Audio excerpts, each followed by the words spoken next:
Good morning, my dear.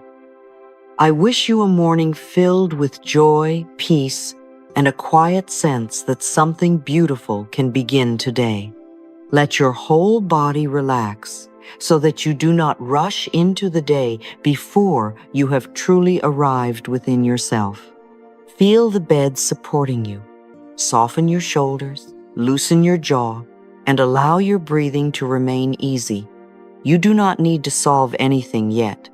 You do not need to remember every responsibility, revisit yesterday's conversation, or discover how the entire day will unfold.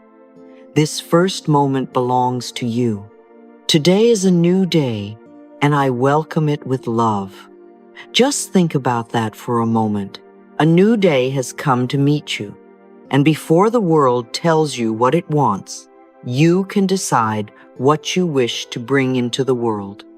The mind is very receptive when you first awaken because it has not yet been filled with messages, headlines, schedules, and other people's needs. What you give it first can gently influence how you interpret everything that follows. If you immediately reach for your telephone, you may invite 10 different voices into your mind before hearing your own. One message creates urgency, one headline creates fear, and one unfinished task reminds you to worry. Then we wonder why we feel tired before our feet have touched the floor. Isn't that interesting? You have not even begun the day, yet mentally you are already running through it. Try giving yourself a few undisturbed minutes before opening the door to outside information. I begin my morning in my own loving presence. When you begin with presence rather than pressure, you create space to respond consciously instead of reacting automatically. And please do not carry yesterday into today as though it were a heavy suitcase you are required to unpack every morning. Perhaps you made a mistake, lost your patience, or left a conversation unresolved. That event may deserve reflection or repair, but it does not have to become your identity. Yesterday was an experience. It was not a permanent definition of you. You can learn without condemning yourself, apologize without humiliating yourself, and make a correction without placing your whole life on trial. I release yesterday with love, and I allow myself to begin again. Say it slowly. Release yesterday. Release the judgment. Release the belief that one imperfect moment has ruined your path. This morning is not a courtroom in which the past presents evidence against you. It is a doorway, and you are allowed to walk through it differently. For the first 60 seconds, remain where you are and do absolutely nothing that needs to be measured. You may sit comfortably or continue lying down. Feel the weight of your body being held, and notice that you do not have to hold yourself up right now. Listen for 3 sounds, perhaps a bird, a distant vehicle, a fan, the wind, or the quiet movement of the room. Let each sound remind you that you are here. Take several natural breaths without trying to make them impressive or perfectly deep. This is not a meditation examination, my dear, and there will be no certificate for having an empty mind. Thoughts may wander in. Let them wander out. In this moment, I am peaceful, present, and safe. Your only purpose is to notice that you have awakened and that life is gently beginning again. Now ask yourself, what quality would I like to carry into this day? Do not ask what you must accomplish, how many people you must please, or how quickly you must move. Ask what quality you want to embody while doing whatever today requires. Perhaps you choose peace, patience, focus, courage, or gentleness. Choose only one word and let it become an inner companion. If you select patience, Imagine patience entering your voice when a delay appears. If you choose courage, imagine courage helping you make one necessary decision. If you choose gentleness, remember that gentleness includes the way you speak to yourself. I choose the quality of energy I bring to this day. You may not control every event, but you can repeatedly return to this chosen quality whenever circumstances pull you away from it.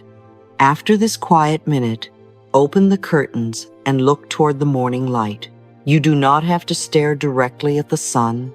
Simply notice the sky, the trees, the buildings, or whatever view is available to you.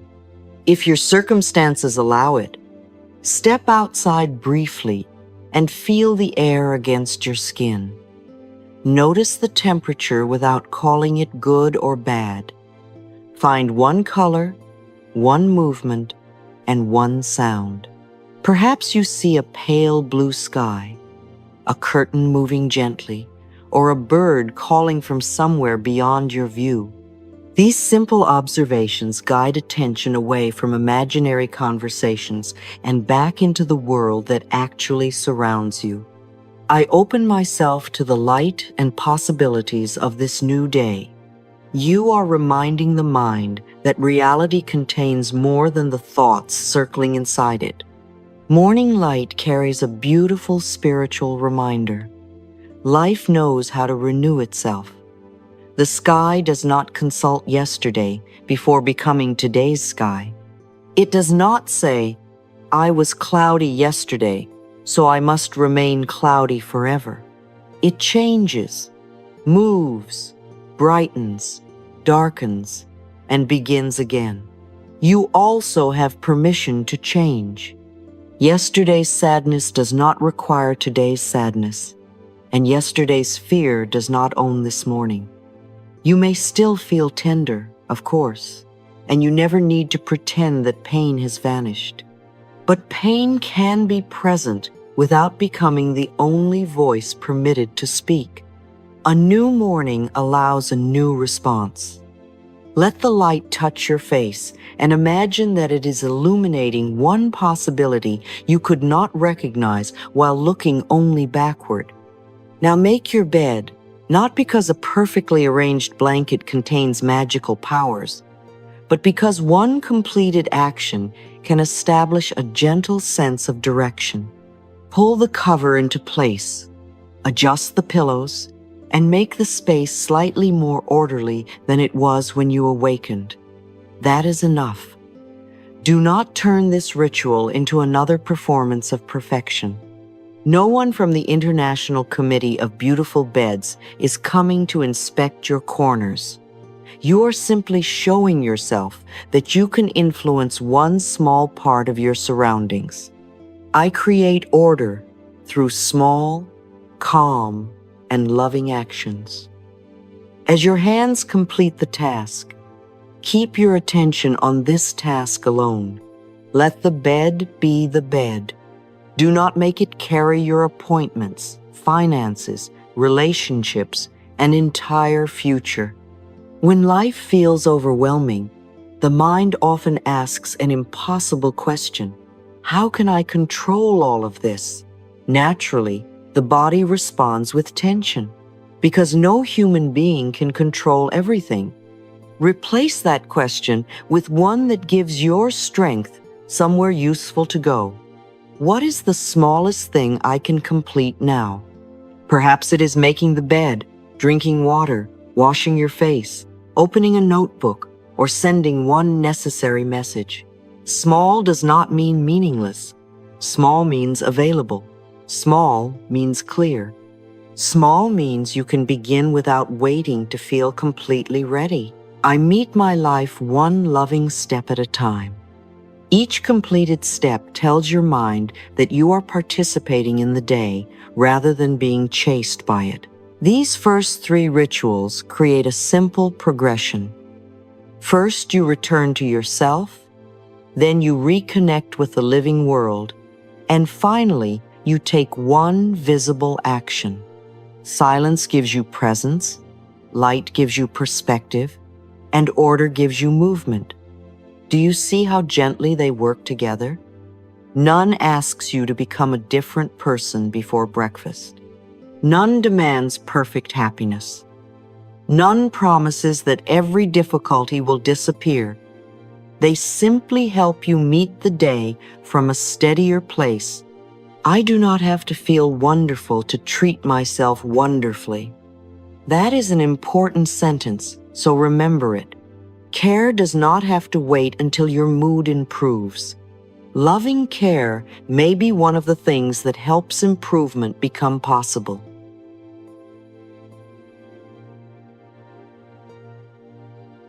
Now let us use the breath to change the pace at which we enter the morning, because many of us wake up as though someone has already fired the starting gun. Before our eyes are fully open, we are planning, worrying, remembering, and preparing to run. And then we wonder why the body feels tense at breakfast. Sit comfortably and let your shoulders drop away from your ears. Soften the muscles around your mouth, because the jaw often carries conversations we have not even had yet. Breathe in gently through your nose and let the breath leave a little more slowly than it entered. Do not pull in an enormous breath or try to impress yourself with your technique. I welcome peace as I breathe in, and I release tension as I breathe out. Repeat this for 1 or 2 minutes, allowing the breath to remain comfortable and natural. You are not forcing the body to become calm. You are letting it know that calmness is now welcome. Notice what your body is doing while you think about the coming day. Do your shoulders rise when you remember your responsibilities? Does your jaw tighten when a particular name enters your mind? Do you briefly stop breathing when you imagine everything that must be completed? These reactions are not evidence that you are weak. They are useful information about the places where you may need greater care. Ask yourself whether your body needs more energy this morning or whether it needs to be soothed. The answer will not be the same every day, and wisdom means responding to the body you have today rather than the body you think you should have. I listen before I ask my body to give. If slow breathing makes you dizzy or uncomfortable, stop and return to your normal rhythm. If you have respiratory or other health concerns, choose a suitable practice with qualified professional guidance. After breathing, have a little conversation with yourself before you begin serving the entire world. You know, some of us say good morning to the telephone, the news, the dog, the children, and the coffee maker before we say good morning to ourselves. Then, by noon, we feel invisible and cannot understand why. Ask, how does my body feel right now? And wait long enough to receive an honest answer. Ask, which emotion is most present? Without demanding that the emotion be cheerful. Ask, what do I truly need today? And finally, what is one action through which I can care for myself? My needs deserve a place in my own life. These questions are not invitations to spend the whole morning analyzing yourself. They are a brief way of making sure that you do not abandon your own well-being before the day has begun. Move your attention slowly through the body, beginning with your head and eyes. Notice the jaw and neck, the shoulders and back, the chest and abdomen, and finally the legs and feet. You do not need to diagnose what you feel. Simply recognize whether an area feels painful, tight, heavy, light, tired, or energetic. If you discover fatigue, do not say, "Here I am being weak again." If you find tension, do not use it as proof that the whole day will be terrible. Instead, say, "I hear you, and I will not leave you alone with this." Perhaps you will move more slowly, arrange a medical appointment, eat at a regular time, or ask someone to share a responsibility. The purpose of listening is not to make every sensation disappear. It is to create cooperation between you and the body carrying you. Imagine how you would respond if someone you deeply loved said, "I am tired today." Would you point at them and announce that they had failed at being human? Would you tell them that exhaustion was inconvenient and they were forbidden to feel it? Of course not. Yet many people speak to themselves in precisely this way. Try answering your own discomfort with the voice you would use for someone precious. Say, "We can go more gently today if that is what we need." Say, "I will not abandon myself merely to complete everything." Can you feel the tenderness in the word "we"? It reminds the mind and body that they are on the same side. I listen to my body and treat myself as someone I love. When your inner language becomes kinder, practical care often becomes easier to choose. Now bring a little human connection into your morning whenever that is available, and welcome. Offer a hug when both people are comfortable. Smile at the person sharing your home, or spend a few minutes talking without looking at a screen. Stroke your dog or cat and notice how completely an animal receives a moment of affection. Send a sincere message that says more than a hurried symbol on a telephone. Thank someone for one specific thing rather than assuming they already know what you appreciate. Safe, affectionate contact can help many people feel calmer and less alone. I allow love to be part of the way my day begins. Connection does not need to become a long discussion before breakfast. A few moments of genuine presence can carry more warmth than an hour spent together while everyone's attention is somewhere else. If you live alone, please do not conclude that connection is unavailable to you. Place a hand over your heart and feel the faithful rhythm beneath it. Care for a plant. Listen to music that reminds you of belonging, or plan a call with someone at a suitable time.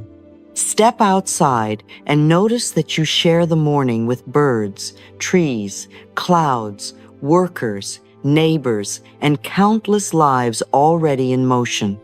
Write one kind sentence to yourself and leave it where you will see it later. I am connected with love in many visible and invisible ways.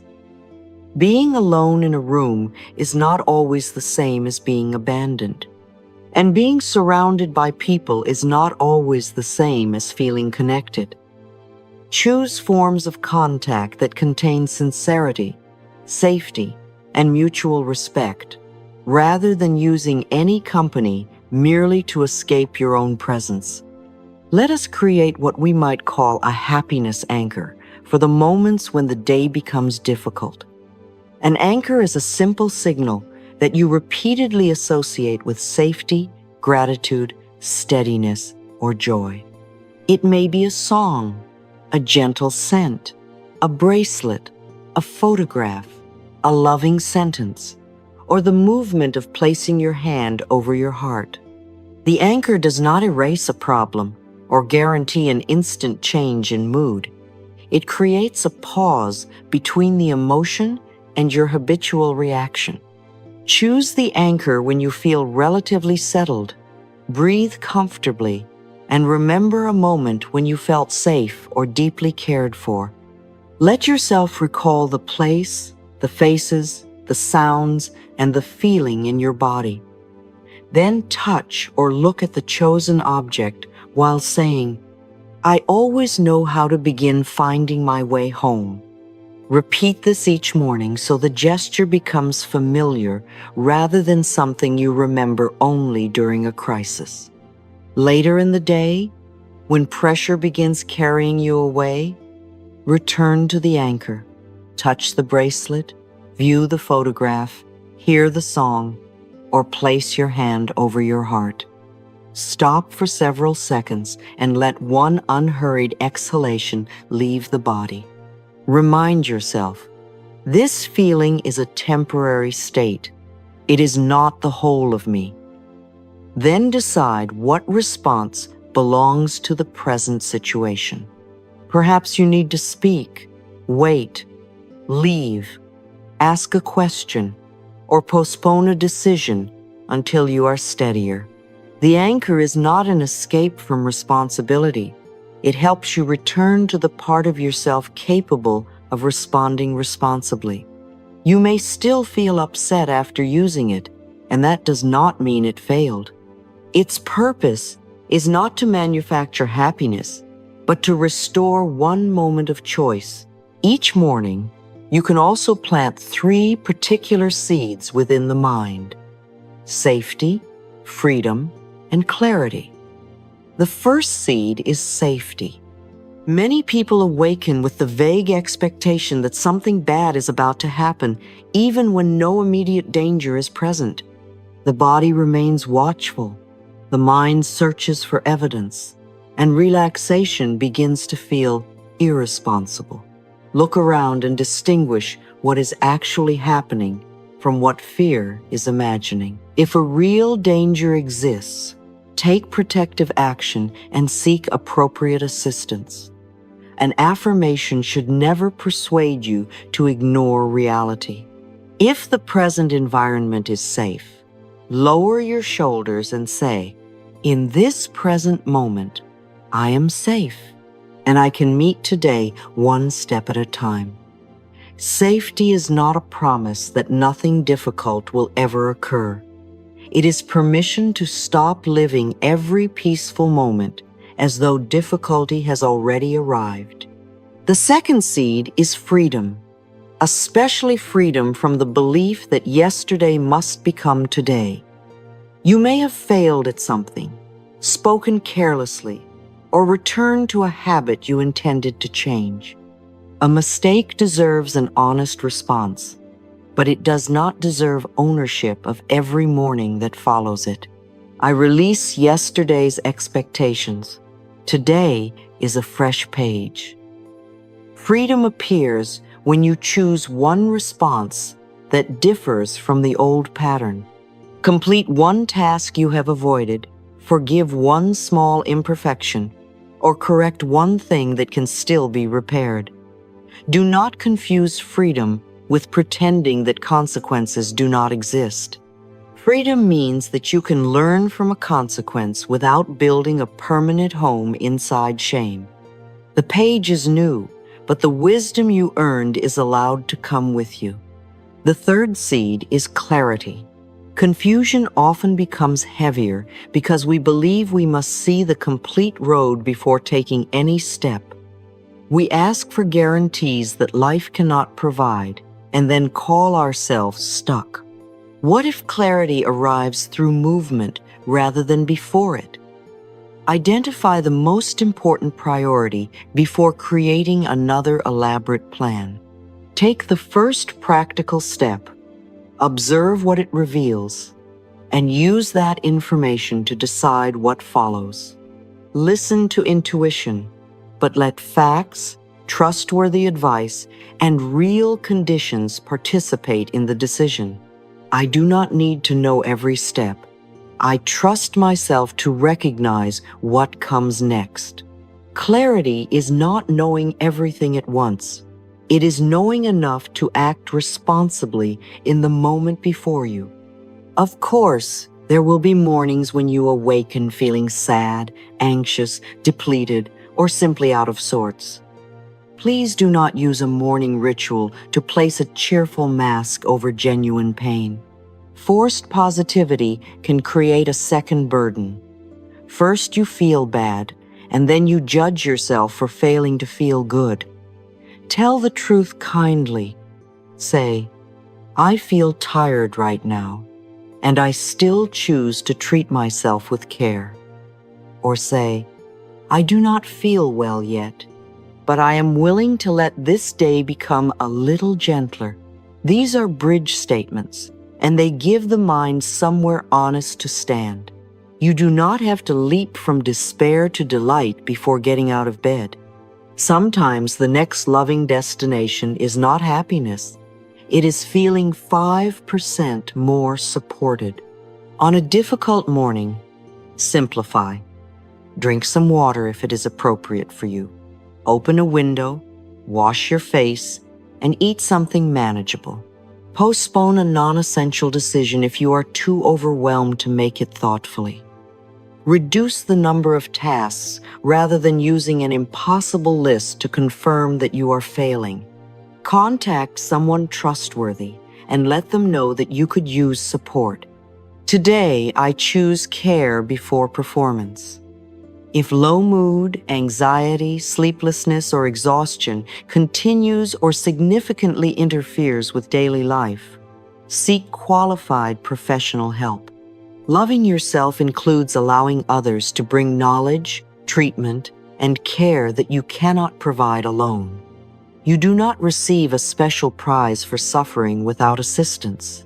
Now, I can hear someone saying, "This sounds lovely, but I do not have time." Then use the 3-minute version. Spend 1 minute in stillness, 1 minute breathing comfortably, and 1 minute speaking an affirmation while choosing the day's primary task. 3 minutes is short enough that the mind will have to work very hard to invent an excuse, although I am sure it will try. A small loving practice is still a loving practice. You are not required to wake at 5 o'clock, own special cushions, or create a morning worthy of being photographed. Begin with the time that genuinely exists. If your life changes later, the ritual can change with it. Care must fit the human being practicing it, not the other way around. If you often forget, connect the new ritual to something you already do. Place a brief reminder beside the bed, write an affirmation on the mirror, or breathe consciously after opening the curtains. Let brushing your teeth become the cue to ask how your body feels. If your home is noisy, use headphones, find one available corner, or practice before others. Awaken when that is realistic. Do not wait for perfect silence, perfect discipline, or a perfect family. I create one private moment within the life I have now. Your peace does not have to occupy an entire room before it becomes real. It can begin inside one breath while breakfast is being made and someone is searching loudly for a missing shoe. If you miss a morning, continue the next day without turning one absence into a dramatic story about your character. Consistency does not mean perfection. It means returning often enough for the practice to become familiar. You know, the mind loves to say, "Well, I missed Tuesday, so clearly the whole year is ruined." Smile at that thought and begin again on Wednesday. I am always free to return. A ritual designed to create kindness should never become another instrument of punishment. Measure its value by whether it supports you, not by the length of an unbroken record. The morning does not hold a grudge against you. Each sunrise offers the practice again without asking why you missed yesterday. When an affirmation feels untrue, do not shout it more loudly and hope the mind becomes too frightened to object. Use levels of willingness. Begin with, "I am willing to change." When that becomes comfortable, move to, "I am learning how to change." Then, when you are ready, say, "I choose a new thought." This progression respects the distance between your current belief and the one you wish to develop. An affirmation is a seed, not an argument. Plant it in language that allows curiosity rather than immediate rejection. The purpose is to open a path, not to force yourself to claim that you have already arrived. Build a ritual that fits your actual health, responsibilities, and schedule. A 5-minute version can include 1 minute of silence, 1 minute of light, 1 minute of breathing, 1 minute of checking the body, and 1 minute of affirmation. A 15-minute version might add water, making the bed, 3 lines of journaling, affectionate connection, and 1 chosen priority. On difficult days, acknowledge the emotion, care for physical needs, postpone 1 unnecessary demand, and use a believable bridge statement. Keep the order reasonably consistent so the mind recognizes the sequence, but remain flexible when circumstances change. My ritual serves me. I do not serve my ritual. Begin small enough to continue. Evaluate the practice by the support it creates, not the number of activities you manage to complete. A positive morning does not require a perfect mood, an empty schedule, or 10 beautiful habits completed before sunrise. It begins with the way you treat yourself when consciousness first returns. The most important thing is not abandoning yourself at the very beginning of the day. 1 quiet minute, 1 gentle breath, 1 honest question, or 1 compassionate sentence can become a new starting point. Today is a new day. I am safe in the present moment. I release the pressure of yesterday. I listen to and respect my body. I do not need to hurry in order to prove my worth. I trust that I will recognize my next step. I choose thoughts that bring peace and strength. I welcome love, joy, and wholesome opportunities. I enter this day with an open heart, and all is well. Thank you, my dear, for sharing this quiet and loving time with me. I hope these morning practices help you remember that every new day offers another opportunity to care for yourself. You do not need to practice everything perfectly, and you do not need to transform your whole life in one morning. Simply begin with 1 breath, 1 kind thought, and 1 small act of love.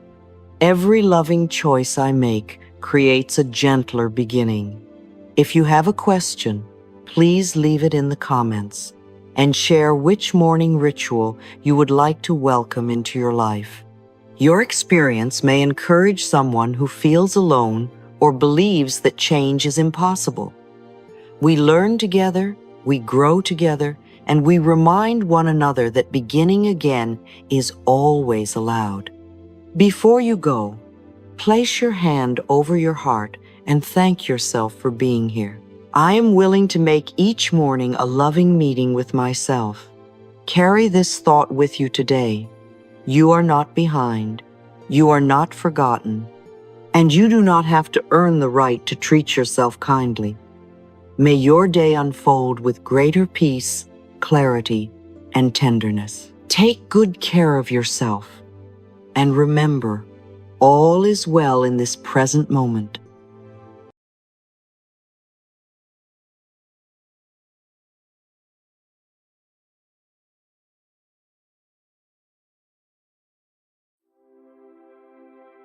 My dear, sometimes the body holds what the heart was never given a safe place to express. It holds the tears you had to swallow because there was no one there to comfort you. It holds the words you wanted to say but did not feel allowed to speak. It holds the fear you pushed down because you had to keep going. It holds the grief you were too busy to feel, the anger you were taught to hide, the loneliness you learned to survive, and the memories the mind tried so hard to forget.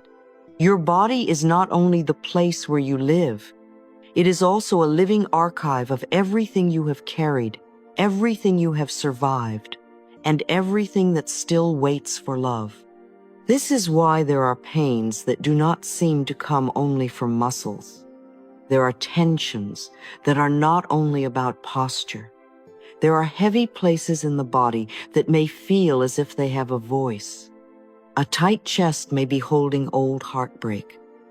A clenched jaw may be holding words you never said. A tired back may be holding years of responsibility. A heavy stomach may be holding fear, guilt, or emotions that had nowhere to go. And my dear, when the body finally begins to let go, the soul often begins to heal in a deeper way. So please, do not hate your body because it hurts. Do not call it weak because it is tired. Do not speak to it as though it has betrayed you. Perhaps it has been protecting you in the only way it knew how. Perhaps it has been saying, "You have been strong for so long. Could we put this down now?" When something happened too quickly, too painfully, too suddenly, or too alone, you may not have had the time, safety, or support to feel everything in that moment. So the nervous system may have chosen survival. It may have frozen, tightened, gone silent, or stored the emotion away so you could keep living.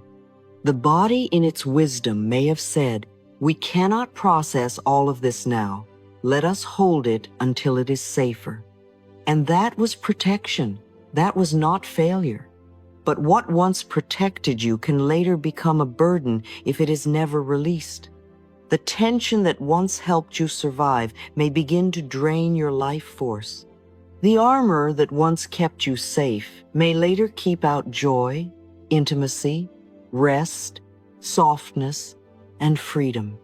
Your body remembers what your mind tried to forget, but love can finally help it release. This is why listening to the body with love is so important. Not with panic, not with hatred, not with a desperate need to fix everything immediately, with tenderness, with curiosity, with the gentle understanding that the body is not against you. It has been trying to keep you safe. You may place your hand on your heart and say, "I listen to my body with love. I am safe to release what I no longer need to carry." Let the words move slowly. The body does not always relax when we command it. It relaxes when it begins to feel safe. Safety is not only a thought. It is a message carried through the breath, the tone of your inner voice, the way you touch yourself, the way you pause, and the way you stop fighting what is asking to be heard. You are not forcing the body to let go. You are creating an inner environment where letting go becomes possible. That is the difference. The body does not need another battle. It needs a home. Emotions become stuck when they cannot be felt, expressed, or completed at the time they arise. If you were frightened but had to pretend to be fine, the fear may remain in the body. If you were angry but were punished for speaking, the anger may sit in the jaw, throat, shoulders, or belly. If you were grieving but everyone expected you to move on quickly, the sadness may settle in the chest or the breath. If you were responsible for too much, too young, the shoulders may have learned to lift and brace as if life is always heavy. These are not strict rules, my dear, and we do not need to turn the body into a rigid map, but we can use these images gently as invitations. The body speaks in sensations: tightness, warmth, coldness, heaviness, trembling, fatigue, and sometimes pain.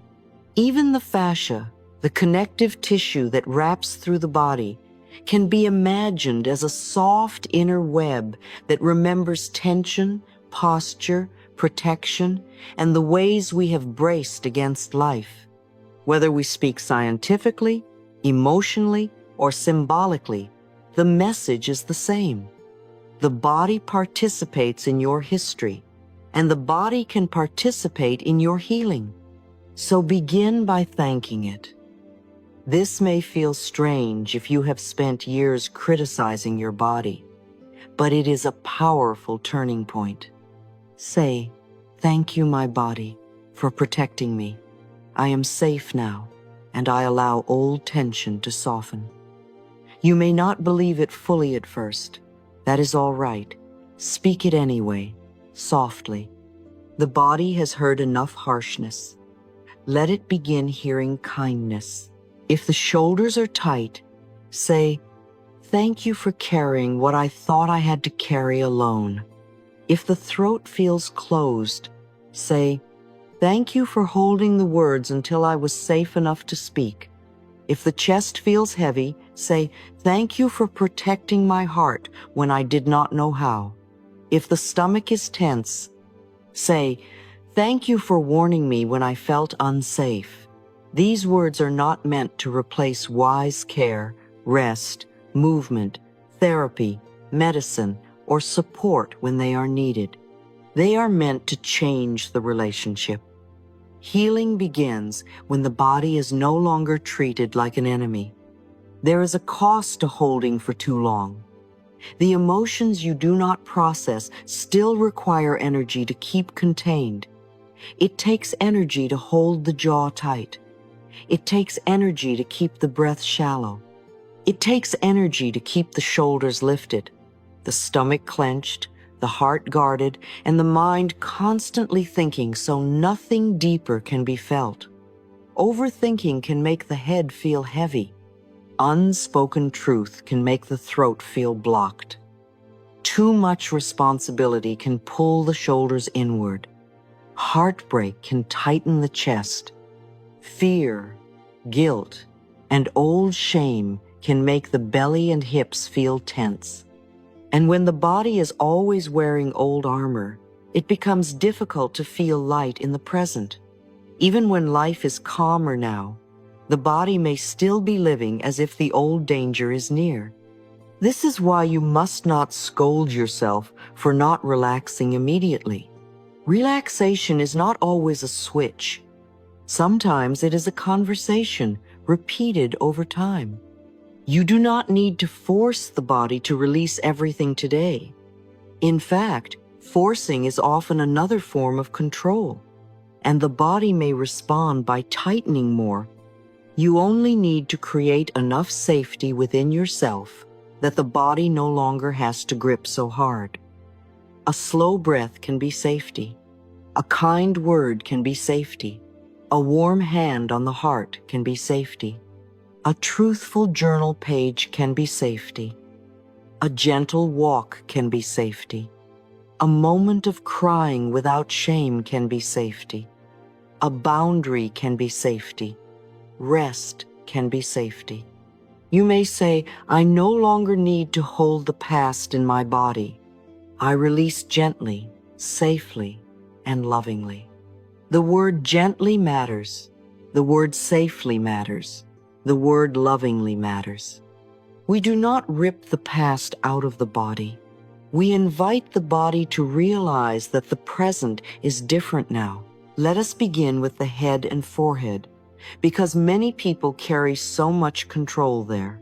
The head often becomes the place where we try to know everything, understand everything, prevent everything, predict everything, and stay one step ahead of pain. You may feel pressure in the forehead, heaviness in the head, tension around the eyes, racing thoughts, sleeplessness, or the sense that the mind never stops. Often, this comes from a belief that if you think enough, you will be safe. If you analyze enough, you will not be hurt. If you predict every outcome, you will not be surprised. If you stay mentally prepared, nothing can fall apart. But my dear, you do not need to think enough to deserve safety. Some things cannot be solved by more thinking. Some things need surrender. Some things need trust. Some things need to be written down and taken out of the mind. Some things need to be placed in the hands of life. Place your hand gently on your forehead and breathe slowly. Imagine the muscles softening. Imagine the thoughts loosening, like clouds moving across the sky. Ask yourself, does this need to be solved right now? If the answer is no, let it wait. Write down what is circling in the mind so the head does not have to hold it all. Let the page become a container. Let the breath become a doorway. Let life become a partner. Say, I release the need to control everything. My mind is calm, clear, and supported by life. And as you say this, remember, you are not giving up your wisdom. You are releasing the exhausting belief that you must control everything to be safe. Your mind can rest. Your body can soften. Your soul can begin to heal. Let us continue with the neck and throat, because this is the place of truth, communication, expression, and the right to have a voice. The throat can hold so much, my dear. It can hold all the times you said, I'm fine, when your heart was breaking. It can hold the apology you gave when you were the one who was hurt. It can hold the boundary you wanted to speak but swallowed because you feared conflict, rejection, abandonment, punishment, or being misunderstood. It can hold the tears that rose but never fully came. It can hold anger that turned inward because you were taught that being good meant being quiet. And over time, the body may begin to express what the voice could not. You may feel a lump in the throat, tightness in the neck, tension across the shoulders, a feeling of being choked, breath that becomes shallow when you try to tell the truth, repeated throat discomfort, or the strange sense that your voice disappears exactly when you need it most. We do not use these meanings to diagnose ourselves or frighten ourselves. We use them as gentle invitations. The question is not, what is wrong with me? The question is, what truth in me has been waiting for a safe place? Your truth does not need to be shouted to be valuable. It can be spoken calmly, kindly, and clearly. Sometimes healing begins not with a dramatic confrontation, but with one small, honest sentence. That hurt me. I need time. I do not agree. I cannot carry this.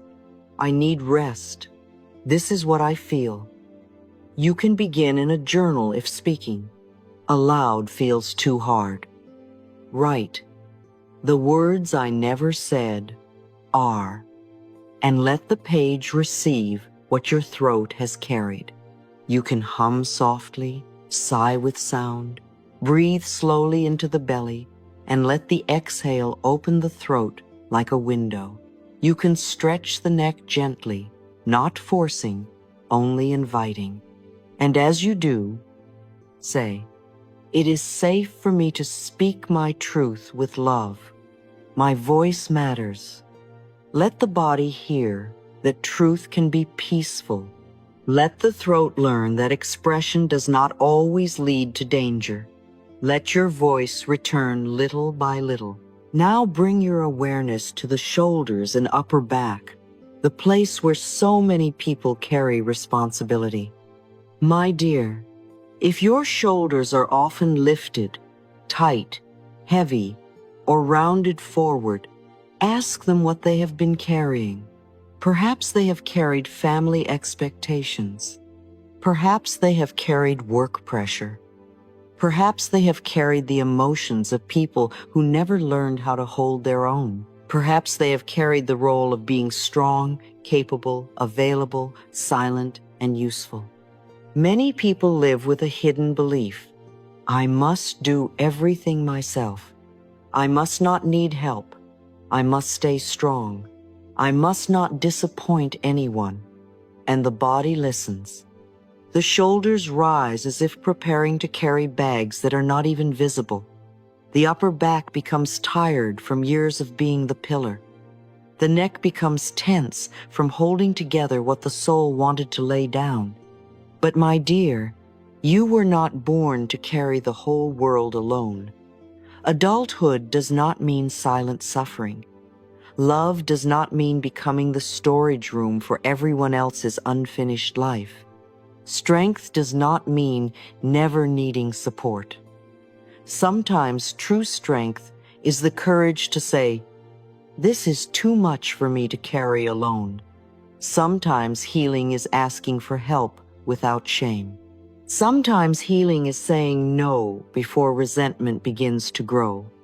Several times a day, let your shoulders drop on purpose. Breathe out and imagine old sacks falling from your back onto the ground. Ask, which burdens are truly mine? Which burdens did I pick up because I thought love required me to suffer? Which burdens belong to someone else's growth? You do not need to abandon people to stop carrying what is not yours. You can love with open hands instead of a collapsed spine. Say softly, I release burdens that are not mine. I am supported by life. Feel the word supported. Let it enter the upper back. Let it remind the strong one inside you that support is not weakness. You are allowed to be held too. Now let us move to the chest and heart area. This is such a tender place, my dear, because the heart knows both the sweetness and the ache of love. The chest can hold heartbreak, betrayal, disappointment, grief, abandonment, the fear of loving again, and the quiet ache of wanting closeness while also fearing pain. You may feel tightness, heaviness, a difficulty taking a deep breath, a sensation that the heart is wrapped in something, or the feeling of wanting to cry but being unable to let the tears come. You may notice that part of you longs to be loved, while another part quickly builds a wall when love comes near. This does not mean your heart is broken beyond repair. It means your heart has been wearing armor for a long time. Armor is not evil. Armor was once protection. It may have helped you survive a loss, a betrayal, a childhood wound, or a love that did not know how to hold you. But armor that stays too long can also keep out the warmth you now desire. Healing does not mean ripping the armor away. Healing means letting the heart know we will open slowly. We will not force trust. We will not punish ourselves for being guarded. We will create safety from within first. Place your hand on your heart and breathe as if the breath could gently touch the space beneath your palm. If tears come, let them come. Tears are not weakness. Tears are water moving through the inner garden. They soften what has been dry. They help the body release what words cannot always reach. Speak to your heart like a child who has been hurt. I know you are afraid. I know you have loved and lost. I know you have been disappointed. I am here now. I will not force you to open before you are ready. You may use gentle, heart-opening movements, soft stretches, or simply the warmth of your own hand. Never push the body beyond what feels safe. Say, my heart is safe with me. I allow old heartbreak to soften and release. Let this be a promise. Before you ask another person to make your heart feel safe, become a safe place for your own heart. Now bring kindness to the abdomen and hips, the deep center of survival feelings, instinct, fear, guilt, anger, and emotions that may live below words. Many people feel stress in the stomach. The belly tightens before a difficult conversation. Digestion changes when the nervous system feels unsafe. The hips become rigid, the pelvis guarded, the lower body braced.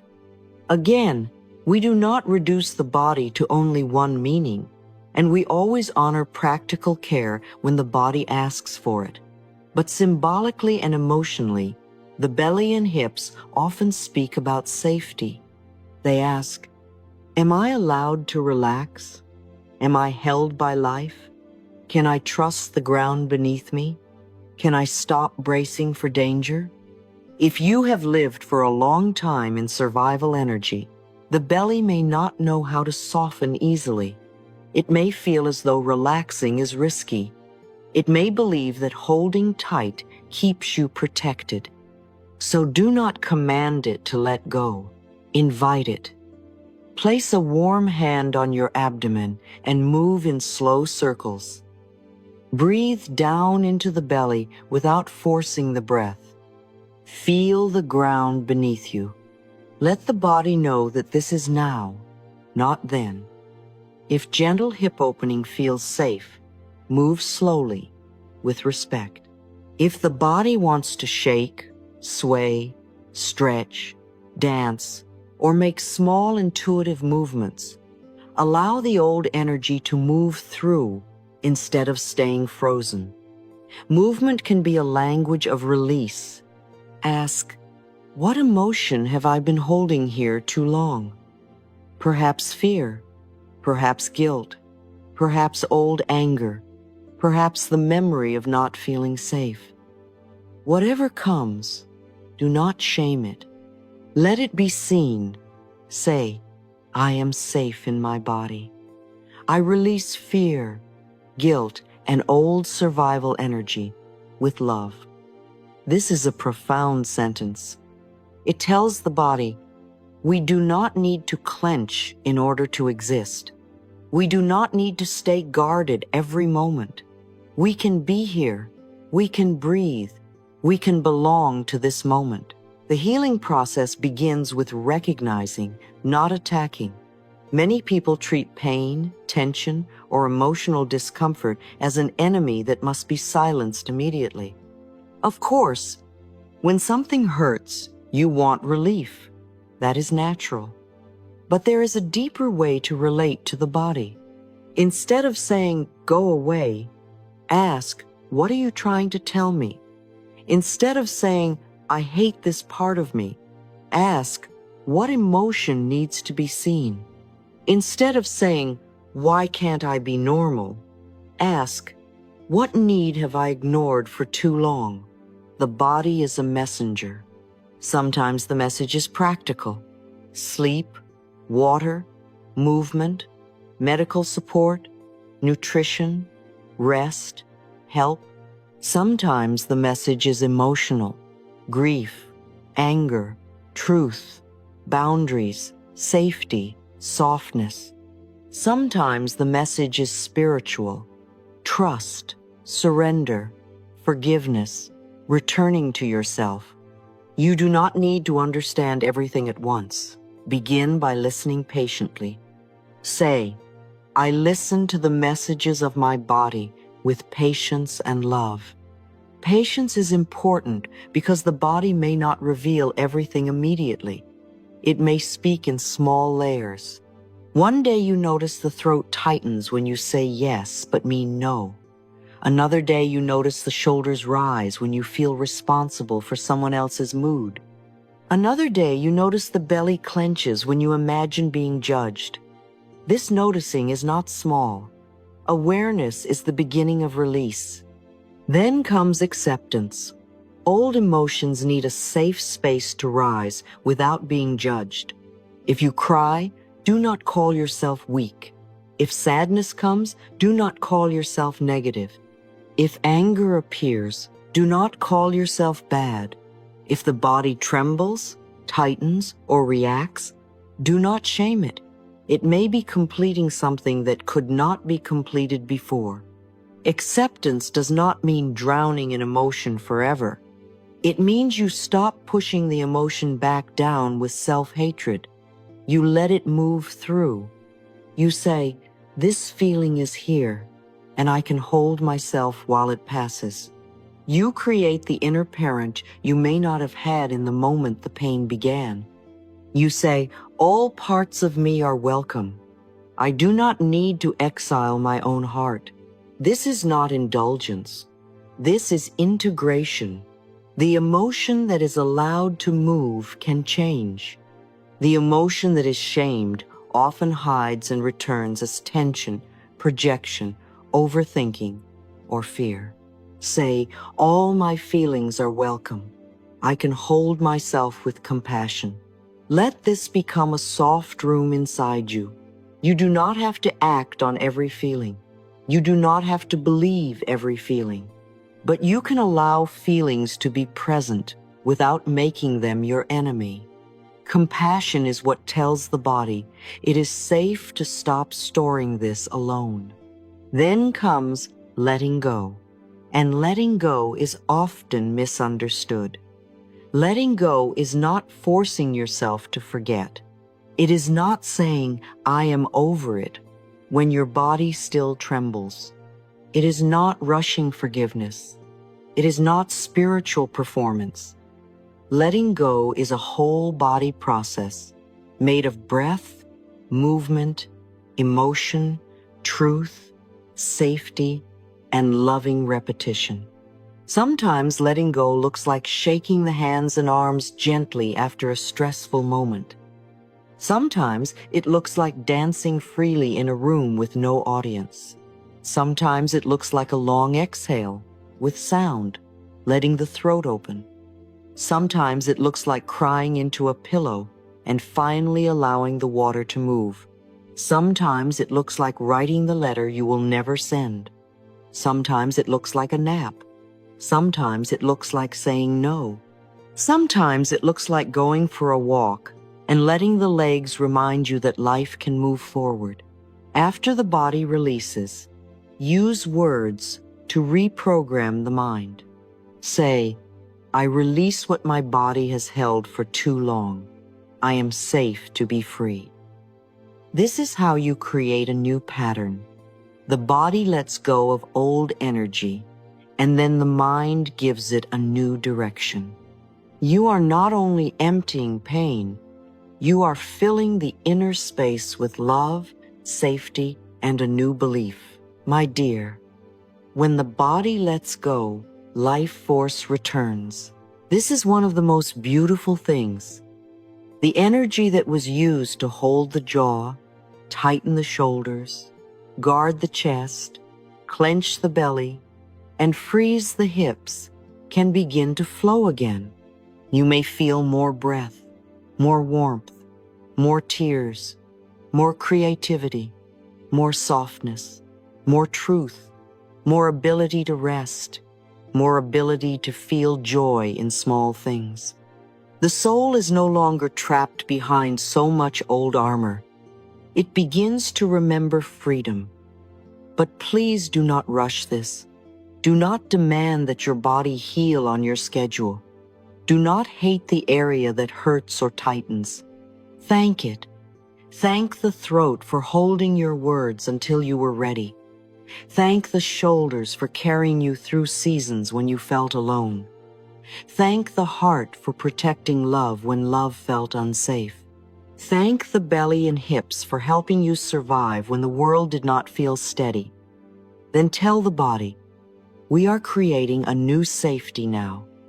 Safety through breath, safety through boundaries, safety through movement, safety through tears, safety through rest, safety through truth, safety through love. Your body is a mirror of the mind, the emotions, and the history you have carried, but it is also a doorway into healing. When you listen to it, bless it, move with it, and stop fighting it, the old holding begins to soften. And little by little, the body learns what the soul has been longing to know. The past is over, love is here, and it is safe to come home to yourself. My dear, let us gently remember the whole lesson. Your body is not your enemy. It is a loving messenger, holding what your heart once could not safely express. The head and forehead may hold overthinking, control, pressure to know everything, and the fear of not being prepared. When this area feels heavy, your soul may be asking you to stop solving life only with the mind and begin trusting life again. The neck and throat may hold words you never said, truth you swallowed, boundaries you were afraid to speak, and emotions hidden behind "I'm fine." Healing here begins when you allow your voice to matter. The shoulders and upper back may hold responsibility, family pressure, work stress, and the belief that you must carry everything alone. Healing begins when you ask, what is truly mine to carry? The chest and heart may hold heartbreak, betrayal, grief, abandonment, and fear of opening again. Your heart is not broken. It has simply worn armor for too long. The abdomen and hips may hold survival, fear, guilt, anger, insecurity, and old emotional memories. Healing begins when the body learns, I am safe now. So do not ask only, what is wrong with me? Ask, what is my body trying to tell me? Breathe, listen, soften, write, cry, move gently, rest, set boundaries, speak kindly. You do not need to force release.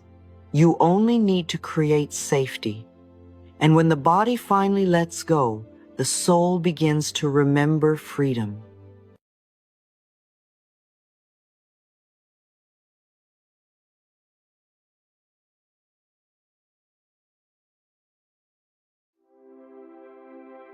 Your mind is like a bowl, my dear, and every day, whether you notice it or not, something is being poured into it. Sometimes love is poured in, sometimes hope, sometimes faith, sometimes a kind word, a peaceful breath, a gentle memory, a beautiful possibility. And then, without even realizing it, fear may also be poured in, self-criticism, worry, shame, comparison, old conversations, old disappointments, the voice of someone who once made you feel small, the memory of a mistake that still asks to be forgiven. And if the bowl of the mind becomes filled with everything, if it holds every fear, every harsh judgment, every anxious possibility, every thought that knocks on the door, then very soon you may begin to feel heavy inside. You may wonder, why am I tired? Why do I feel tense? Why does my heart feel small? Why does life feel more difficult than it should? But perhaps it is not that life is asking too much of you in this moment. Perhaps your mind has been accepting too much that was never meant to live there. My dear, not every thought that passes through your mind deserves to stay. This is a very powerful truth. You are allowed to choose. You are allowed to pause at the doorway of the mind and say, no, this thought does not support me. You are allowed to say, this thought may be loud, but it is not loving. It may be familiar, but it is not healing. It may come from an old wound, but I do not need to build my life around it anymore. Your mind is not a trash can for every fearful thought that knocks on the door. Just breathe with that for a moment. Your mind is sacred. Your inner world is not meant to be a place where every fear can throw itself down and stay for years. You do not need to control the entire outside world before healing can begin. Sometimes healing begins in a much quieter place. It begins when you decide which thoughts are allowed to take root inside you. Many people believe that if a thought appears, it must be true. They think, if I am thinking it, then it must mean something important. If I fear it, perhaps it will happen. If I judge myself, perhaps I deserve the judgment. But a thought is not always truth. A thought can be a habit. A thought can be an old memory. A thought can be a fear trying to protect you. A thought can be a program you learned when you were young. A thought can be a voice you borrowed from someone who did not know how to love you well. You are not every thought that appears in your mind. You are the awareness that can notice the thought. You are the presence that can choose. You are the gardener, not every seed that falls into the soil. And as the gardener of your mind, you do not need to water every seed. If a seed of fear falls there, you can notice it and say, I see you, but I will not feed you. If a seed of shame appears, you can say, this is old pain speaking. I will not build my identity from it. If a seed of love appears, you can give it light. You can give it attention. You can let it grow. A mind that is not tended becomes overgrown with whatever lands there. But a mind tended with love becomes a garden. Not perfect, not always silent, but alive, cared for, and guided. So you may begin with one simple practice. Ask, does this thought nourish me?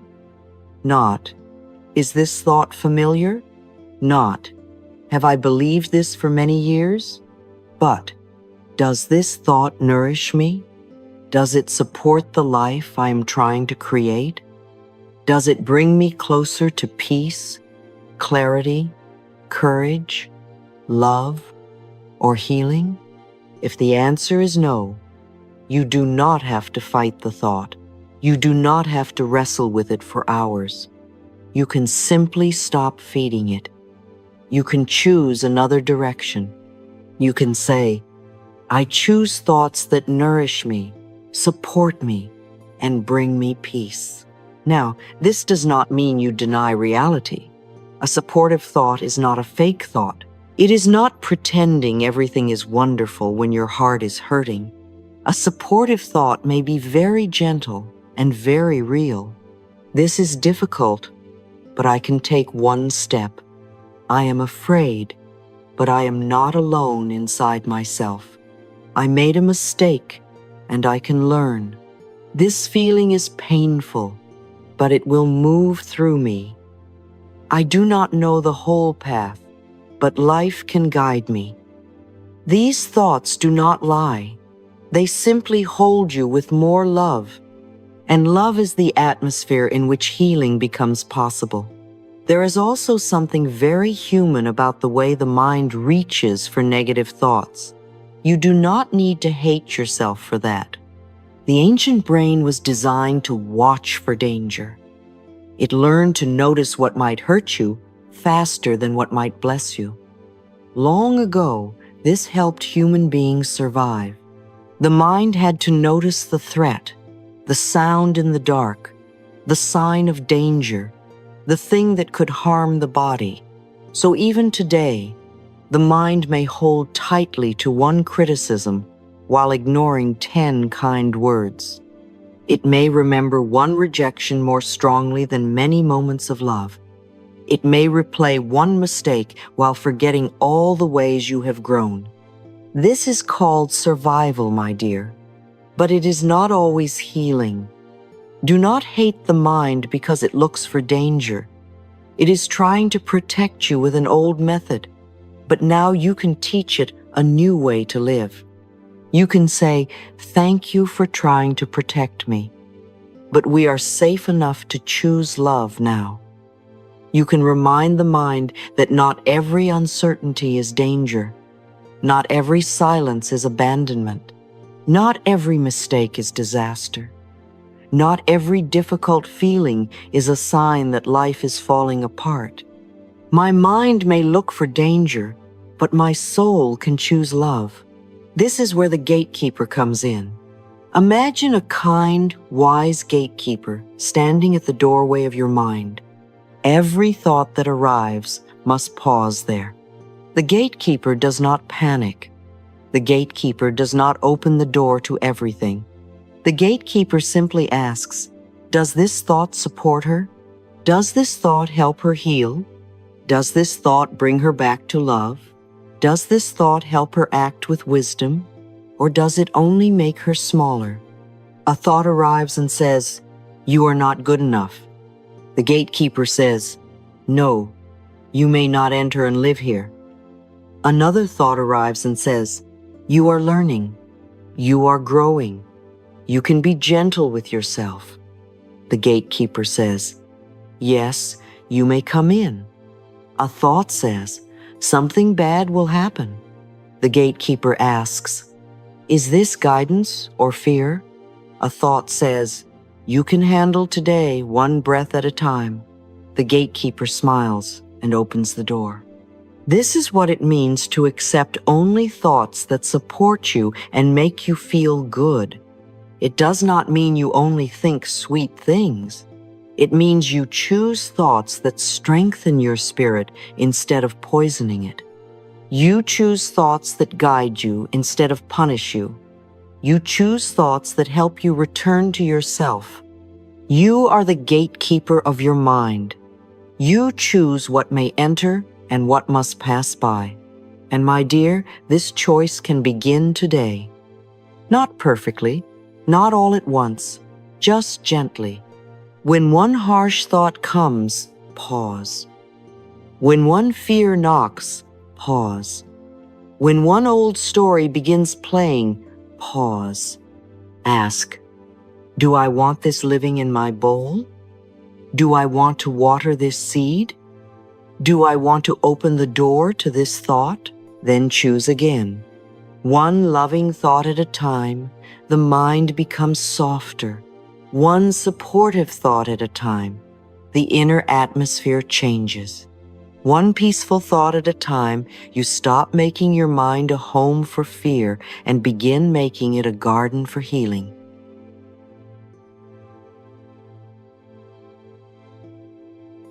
Let me share something personal with you, my dear. There was a time when I did not understand how much power one thought could have. I thought thoughts were just thoughts.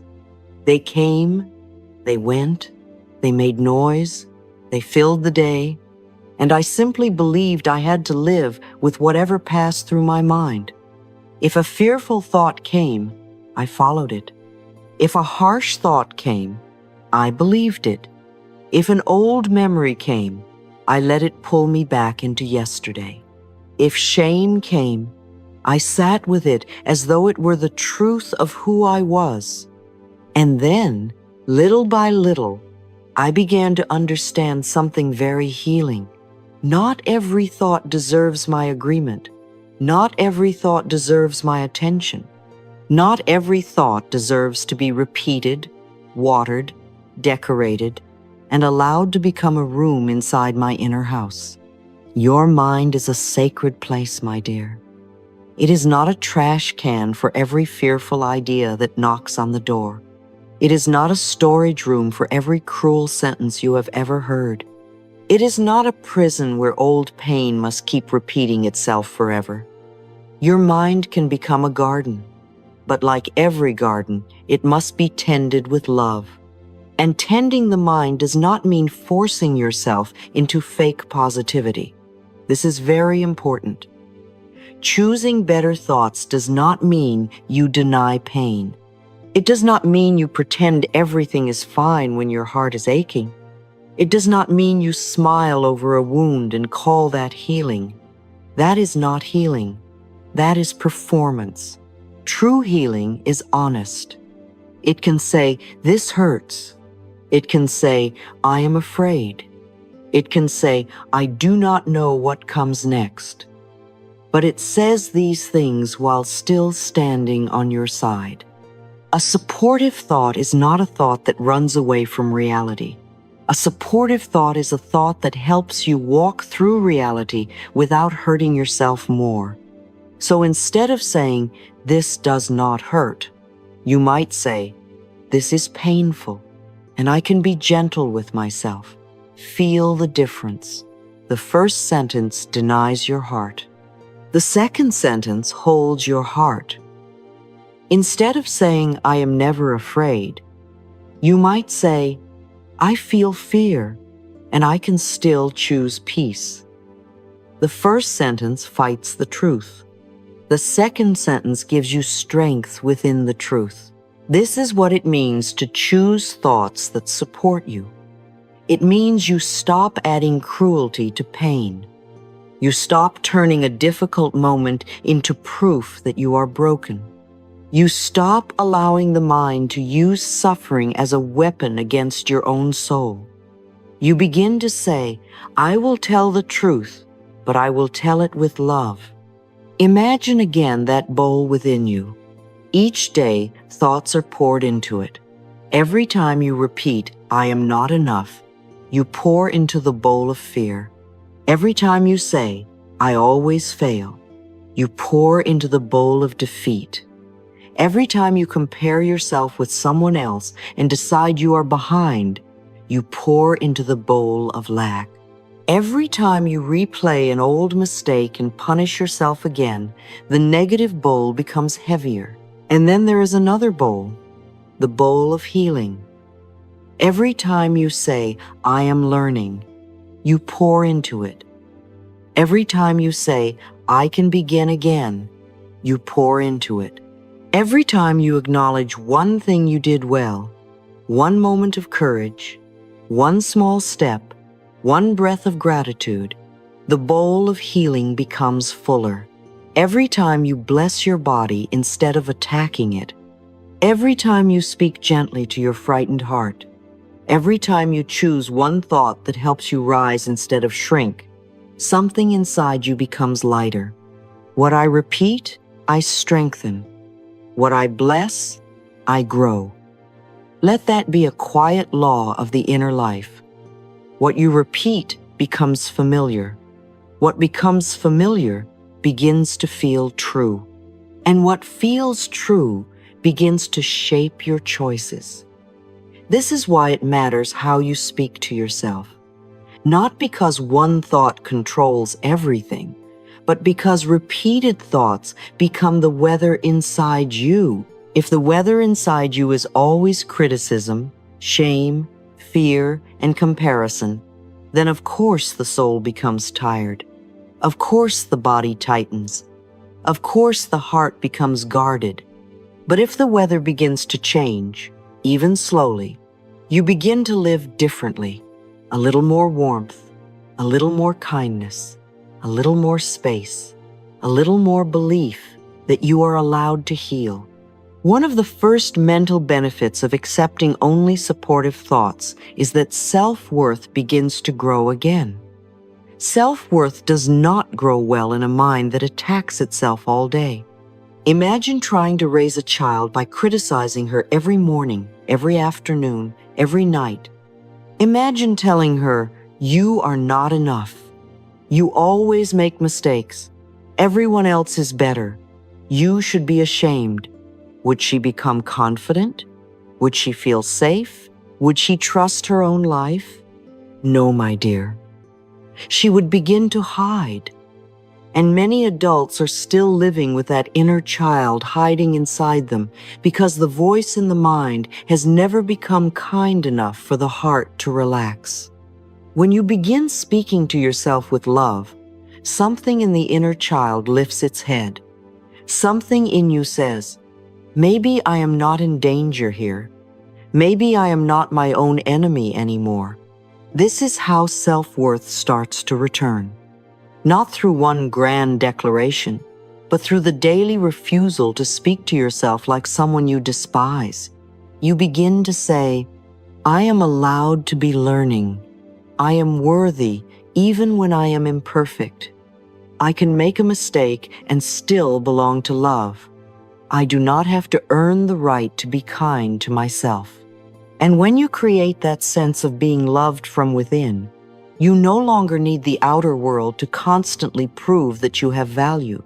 You still enjoy love. You still appreciate kind words. You still welcome encouragement. But you do not collapse every time someone does not clap. You do not hand your identity to every opinion. You do not make one person's silence the measure of your worth. Anxiety also begins to soften when the mind is no longer building frightening stories all day and asking the body to react to them. The body does not always know the difference between a real danger and a story you repeat with enough emotion. If the mind says everything will go wrong, the body may tighten. If the mind says they will leave, the body may brace. If the mind says, "I cannot handle this," the body may believe it is unsafe. But if the mind begins saying, "one step at a time," the body receives a different message. If the mind says, "I can breathe through this," the body softens. If the mind says, "this is difficult, but I am supported," the nervous system begins to hear safety. You may not become peaceful instantly, but the direction changes.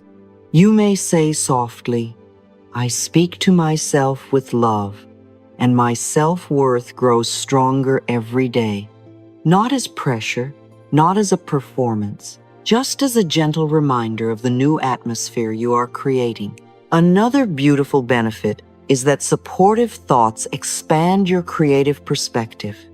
When the mind is filled with negativity, it becomes narrow. It sees danger first. It sees limitation first. It sees the closed door, the old mistake, the reason it cannot work, the proof that you are not ready. Fear makes the mind contract. It says, "Stay small. Do not try. Do not risk. Do not speak. Do not hope too much." Love opens the mind. When you choose supportive thoughts, you begin to see new options. A problem becomes something that may have a solution. A mistake becomes something that may contain a lesson. A delay becomes something that may be protecting timing. A closed door becomes a direction, not a death sentence. You begin to ask better questions. What is possible here? What can I learn? Who can help? What is the next kind step? What if life is not against me? Creativity needs space. It cannot breathe when every corner of the mind is filled with fear. If the mind is always saying, "No, impossible, too late, not you, not enough," then new ideas have no place to land. But when you choose loving thoughts, the inner field opens. New possibilities begin to reveal themselves. Not because you are forcing magic, but because you are no longer blocking your own perception with despair. As I choose loving thoughts, new possibilities reveal themselves to me. Let that be a soft opening. A loving thought may become the doorway to a new choice. A new choice may become a new path. A new path may become a new life. And the benefits are not only emotional or mental. The body hears your thoughts. The body lives inside the atmosphere of your mind. Yes, the body responds to food, sleep, movement, sunlight, and environment. But it also responds to the way you speak to yourself. If you criticize yourself all day, the body may feel as though it lives with someone who is always attacking it. The shoulders tighten, the jaw locks, the breath becomes shallow, the stomach becomes tense. The body prepares, defends, contracts. When you choose gentler thoughts, the body begins receiving a different signal. I am safe with myself. I do not have to fight my own mind. I can soften. I can rest. I can heal. The nervous system begins to feel less threatened from within. And when the body feels safer, it can move more easily into repair. Breath deepens. Sleep may become more restful. Emotions may digest instead of staying trapped. Energy may return because the body is no longer using so much strength to protect you from your own inner voice. Place a hand on your heart for a moment. Let your shoulders drop. Let your jaw soften. Breathe in gently and say, "My body relaxes when my thoughts are kind." Feel how simple that is. It is not a demand. It is a truth you are teaching the body. Kind thoughts are not only pleasant, they are medicine. Your thoughts also affect your energy. Every thought is not just a sentence in the mind. It carries a vibration into the way you move, speak, choose, and receive. A self-destructive thought contracts the energy. You may shrink. You may apologize too much. You may doubt what you know. You may hide your gifts. You may lower your standards. You may enter life as though you are asking permission to exist. Supportive thoughts open the energy. You breathe more deeply. You stand more firmly. You feel more available to good. You stop sending the silent signal, "I am not worthy." You begin to carry an inner message. I belong to life. I am allowed to receive. I am allowed to heal. I am allowed to be loved. This does not mean you never feel pain. It means pain no longer becomes the only frequency you broadcast. You become more spacious, more receptive, more aligned with love. And life often meets us at the level we are learning to allow. When you begin treating yourself as worthy, you begin recognizing what is not worthy of you. When you begin speaking to yourself with love, you become less available for voices that only know how to diminish you. My thoughts create my energy, and I choose the energy of love. Now, how do we practice this in real life? The first practice is simple awareness without judgment. You do not begin by fighting every negative thought. Fighting often gives the thought more energy. You begin by noticing, this is a fear thought. This is a self-criticism thought. This is an old memory. This is a comparison habit. This is shame speaking. When you name it, you create space between you and the thought. You are not swallowed by it anymore. You can notice a thought without becoming the thought. This is a very powerful skill. A thought can pass through the mind the way a cloud passes through the sky. You do not have to climb onto every cloud and travel with it. You can watch it. You can breathe. You can let it move. The second practice is the filter question. Does this thought support me? This question is the heart of this entire teaching. When a thought makes you smaller, when it fills you with shame, when it makes you panic, when it makes you hate yourself, pause. Ask, does this support my healing? Does this help me act with wisdom? Does this bring me closer to peace? If the answer is no, you can say, thank you for trying to protect me, but I do not choose this thought anymore. This is important because many negative thoughts are old protection mechanisms. They think if they scare you enough, you will be safe. If they criticize you enough, you will improve. If they predict rejection, you will avoid pain. But you can thank the mind for trying and still choose a new way. I lovingly refuse thoughts that hurt me, not with violence, not with panic, with love. No, dear thought, you may pass by. You do not get to live here. The third practice is to replace the thought with something more loving. Do not only push the old thought away.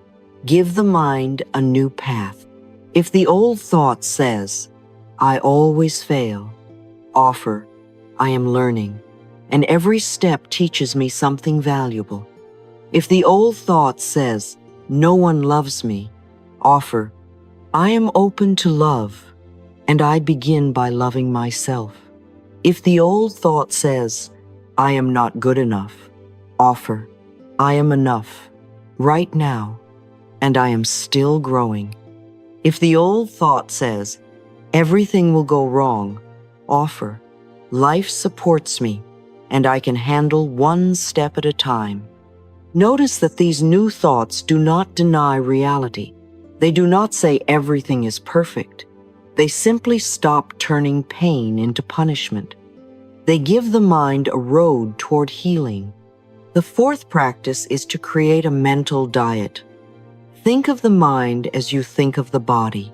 If the body receives only things that exhaust it, you do not expect it to feel light and strong. In the same way, if the mind is fed constantly by comparison, panic, gossip, judgment, fear, and noise, it may become heavy. A mental diet does not mean you avoid all difficult truths. It means you become conscious about what you consume and repeat. Limit what triggers endless comparison. Spend less time with content that makes you feel small. Choose voices that encourage healing. Read things that soften the heart. Write gratitude, even if only one sentence. Spend a few minutes in silence. Listen to words that remind you of your worth. Protect the inner space as though it matters, because it does. You have the right to protect your inner world. Not every opinion deserves entry. Not every person's fear belongs inside your mind. Not every piece of information is for this season of your life. You may say, I feed my mind with love, beauty, peace, and truth. Then practice it in ordinary ways. Turn off what drains you. Choose what nourishes you. Let your inner garden receive better seeds. The fifth practice is patience when old thoughts return. Negative thinking is often a habit built over many years. So if a fearful thought comes back, do not say, I failed. You did not fail. You are practicing. Every return of the old thought is another chance to choose differently. Healing is not one perfect decision. Healing is many loving returns. Every time you choose a loving thought, you build a new pathway within you. The mind learns through repetition, not harsh repetition, gentle repetition. You are not beating the mind into peace. You are training it with love. Again and again you say, this is not the thought I choose. Again and again you offer a kinder one. Again and again you water the healing bowl. Now, if you want to gather a few thoughts to keep near you, let them be simple. Let them be soft enough for the body to receive. I accept only thoughts that support me and make me feel good. I choose loving thoughts about myself and my life. My mind is a safe and peaceful place. I release thoughts that do not serve my highest good. I am willing to think in ways that heal me.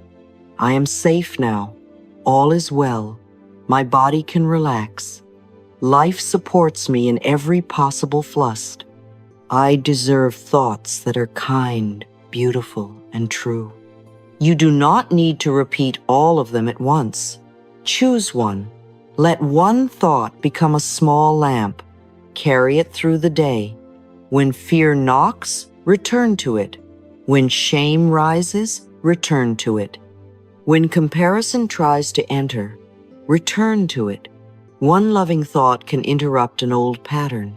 One kind sentence can change the direction of the inner atmosphere. My dear, you do not need to believe every thought. This is freedom. You do not need to invite every fear to dinner. You do not need to make a home for every old criticism. You do not need to let the weeds of fear grow wild and then call them destiny. Your mind is a sacred garden. You are allowed to tend it. You are allowed to say no to thoughts that hurt you. You are allowed to nourish thoughts that make your body soften, your heart open, your energy brighten, and your life become gentler. This is not pretending. This is choosing. This is healing. This is becoming a loving guardian of your own inner world. So today, place one hand on your heart and one hand on your mind, if you like. Thank the mind for trying to protect you. Then whisper, From now on, we choose thoughts that support us. We choose thoughts that heal. We choose thoughts that bring us back to love.